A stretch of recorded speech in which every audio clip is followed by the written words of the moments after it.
Just tell us, in your own words, why you felt it was important to support the Vox and My Young Life Review project. Well, I work with a group of special schools who constantly have to prove the value of what they do. And in the school setting, sometimes that might be easier in that you can look at the progress pupils are making academically. You quite often have some very definite attainments. But an awful lot of our schools are residential, and the children are in the residence a lot more of the day than they're in the school. And yet sometimes we tend to think of the residence as being just where the kids go after school and where they sleep at night.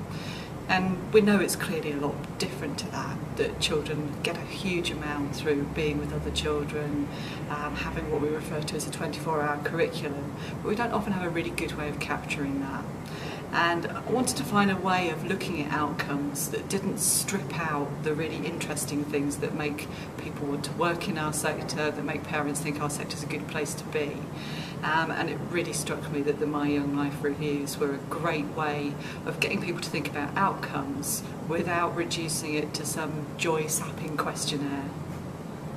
And just tell us what you're actually supporting, so how many schools and that sort of thing. Yeah, we invited schools to apply and they had to go through quite a rigorous process. We've had 11 schools get through the process and we are supporting them, 9 of which are reviews which are being led just by the schools themselves, and 2 of which are having a facilitated review so we can do a comparison to see how the different methods work.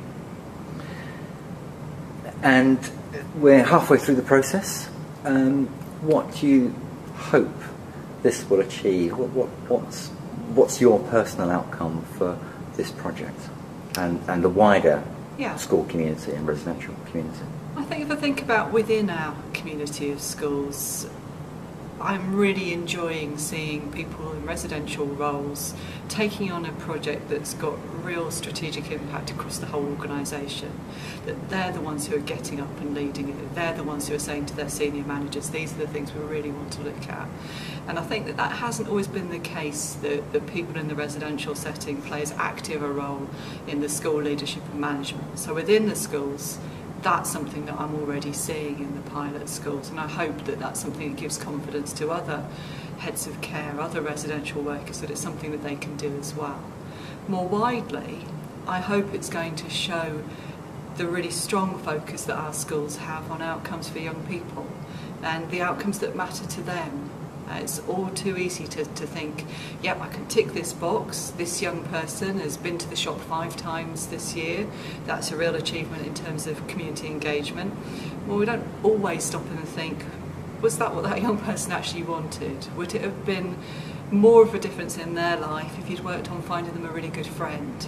And I'm hoping that the review will focus and show what schools are already doing that makes a real difference from the young people's perspective and from their families' perspective, but that overall contributes to us showing the value of the sector as a whole. Claire, thanks very much.